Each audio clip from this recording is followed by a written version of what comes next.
Assalamualaikum warahmatullahi wabarakatuh. Halo semua, apa kabar nih kalian? Semoga dalam keadaan sehat dan baik ya. Kepada yang terhormat Ibu Nadia Fadilah Fidialah, MPD, selaku dosen aplikasi komputer.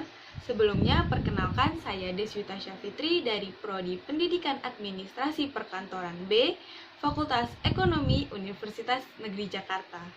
Di video kali ini, saya akan menjelaskan kepada teman-teman semua tentang gimana sih cara membuat paper dengan menggunakan Microsoft Office Advanced, Mendeley, dan juga Grammarly. Tanpa berlama-lama lagi, yuk kita simak videonya. Sekarang, saya akan menjelaskan penggunaan Microsoft Office Advanced dalam penggunaan paper, di mana ada 3 hal yang akan kita bahas. Yang pertama, itu tentang penggunaan cover sesuai ketentuan. Yang kedua, daftar isi secara otomatis. Dan yang ketiga, tentang gimana sih cara menginsert gambar dan juga insert table agar membuat daftar gambar dan juga daftar table secara otomatis. Yang pertama adalah cover. Cover sendiri sangat penting dalam sebuah makalah karena merupakan identitas dari makalah yang telah kalian buat. Dalam cover ada 5 poin yang akan kita bahas, di mana di sini saya mengambil cover pribadi. 5 poinnya itu adalah yang pertama, judul, yang kedua ada nama dan juga nomor registrasi, ketiga logo, keempat penjelasan tentang tugas dibuat untuk apa, dan terakhir adalah identitas prodi. Judul tugas menggunakan format Times New Roman size 14, huruf kapital, space 1, dan justify. Lalu enter dan masukkan ke poin 2, yaitu nama dan nomor registrasi atau NIM. Formatnya Times New Roman size 12, penggunaan huruf kapital cukup di awal kata saja, dan langsung masukkan nomor registrasi atau NIM. Yang ketiga adalah logo. Untuk logo, size-nya tidak usah terlalu besar, bisa menggunakan ukuran 6x6 atau 7x7. Pada bagian layout options, pilih inline with text, agar tidak bisa dipindahkan secara manual, dan center. Yang keempat, penjelasan tugas dibuat untuk maksud apa. Dan masukkan nama lengkap dosen pengampu beserta gelarnya dengan format sama seperti nama dan nomor registrasi atau NIM, yaitu Times New Roman size 12. Yang terakhir adalah identitas prodi, di mana menjelaskan tentang program studi, fakultas, dan universitas kalian dengan format sama seperti judul tugas, yaitu Times New Roman size 12, huruf kapital, space 1, dan juga justify. Yang kedua adalah daftar isi. Daftar isi sendiri terdiri dari bagian-bagian atau isi dalam makalah di mana ada halamannya. Caranya adalah kita harus memanfaatkan fitur heading agar membuat daftar isi secara otomatis.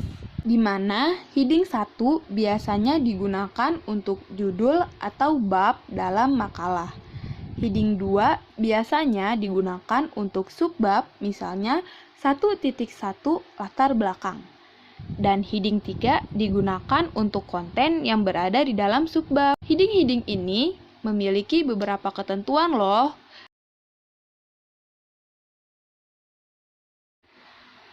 Balik lagi ke daftar isi, kita harus memblok, lalu kita pakai heading 1, begitu pula dengan judul dan bab yang lainnya. Lanjut, kita pencet reference, klik table of contents, lalu klik custom table. Kemudian di sini tuh formatnya belum sesuai, jadi kita harus mengklik modify dan ada pilihan TOC di mana angka TOC itu adalah angka dari heading. Lalu kita klik modify, lalu klik format Times New Roman size 12, tidak usah di bold, automatic, biarkan saja dia rata kiri dengan space 1,5. Berlaku untuk TOC 1 2, dan 3. Jika sudah selesai, kita klik OK dan daftar isi menjadi rapi secara manual. Selanjutnya adalah cara menginsert gambar dan juga menginsert tabel agar mempermudah kita dalam membuat daftar gambar dan juga daftar tabel. Pertama, kita masukkan gambar. Untuk gambar, ketentuannya itu terletak di tengah atau center, dengan caption di bawah gambar dan di tengah-tengah. Cara menambahkan caption, kita klik kanan gambar, lalu insert caption, masukkan judul gambar, dan position below selected item, lalu klik OK. Lalu untuk ubah gambar sesuai dengan ketentuannya, yaitu Times New Roman size 11, tidak perlu italik jika bukan kata asing dan harus berwarna hitam. Berikutnya, table. Klik logo panah 4 yang berada di atas kiri, kemudian kita klik insert caption. Masukkan caption table. Lalu, untuk table, jika belum ada table di kata itunya, buat dengan klik new label. Jika sudah, klik OK, karena table caption harus di atas table dan center, dengan format sama seperti gambar, yaitu Times New Roman size 11, tidak perlu italik jika bukan kata asing dan harus berwarna hitam. Untuk daftar gambar dan juga daftar table, caranya itu kita tinggal klik references, klik insert table of figures. Jika belum sesuai format, kita klik modify, lalu modify lagi dan sesuaikan dengan format, yaitu Times New Roman dengan size 12, biarkan dia rata kiri dengan space 1,5. Lalu pada caption label, pilih gambar dan klik OK. Begitu juga dengan daftar table, kita pilih label dengan judul table, lalu klik OK. Jika terjadi perubahan pada halaman, kita tinggal buka references, kita klik update table, update page number only, dan halaman otomatis akan terganti. Tenang, sekarang saya akan menjelaskan tentang cara penggunaan Mendeley untuk mempermudah kita dalam membuat citasi dan juga daftar pusaka, di mana citasi sendiri terdapat dua bagian, yaitu citasi aktif dan juga citasi pasif.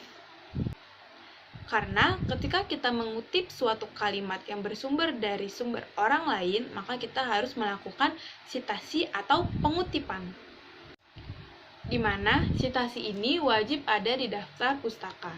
Nah, caranya gimana sih? Caranya adalah sebagai berikut. Pertama, pastikan kita sudah mendownload file PDF dari kutipan yang kita pakai dalam makalah kita. Kedua, kita buka Mendeley dan pindahkan file PDF yang kutipannya kita pakai ke dalam Mendeley. Pastikan juga untuk tidak menutup Mendeley. Selanjutnya, klik References, klik Insert Citation, lalu kita bisa mencari dengan memasukkan nama penulis, judul artikel, publisher. Jika sudah seperti ini, maka kita klik OK dan akan keluar tulisan seperti ini. Lalu, jika kita klik dan sudah terblok menjadi abu-abu, maka kita sudah berhasil nih menginput Mendeley. Lakukanlah sampai semua kutipan yang kita pakai agar menjadi citasi ya. Selanjutnya, untuk memasukkan daftar pustaka, kita klik reference, lalu klik insert bibliography, maka daftar pustaka pun otomatis akan muncul. Jika ada tambahan citasi ketika sudah membuat daftar pustaka, jangan khawatir, maka daftar pustaka akan otomatis berubah sendiri.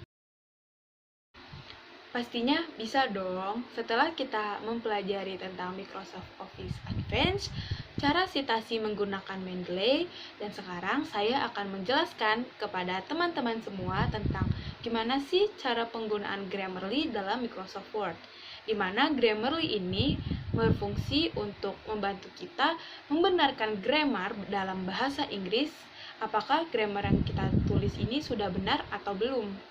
Nah, caranya sebagai berikut. Kita harus mengklik tab menu Grammarly, kemudian open Grammarly. Lalu di sebelah kanan akan muncul tampilan pembenaran dari kata-kata, susunan, maupun kalimat yang belum tepat, di mana akan digarisbawahi kata-kata yang salah tersebut dan akan ada penjelasan singkatnya. Lalu teman-teman semua tinggal mengklik kata pembenarannya pada Grammarly tersebut. Lakukan hal tersebut ke semua kalimat yang salah agar menjadi lebih baik dan lebih benar. Dan tulisan kalian pun akan sesuai dengan grammar bahasa Inggris. Nah, cukup panjang nih penjelasan dari saya. Semoga teman-teman semua mengerti dan memahami ya apa yang telah saya jelaskan tentang Microsoft Office Advanced, Mendeley, dan juga Grammarly. Sekiranya itu saja yang dapat saya jabarkan pada video kali ini. Sampai ketemu di video selanjutnya. Wassalamualaikum warahmatullahi wabarakatuh. Bye-bye.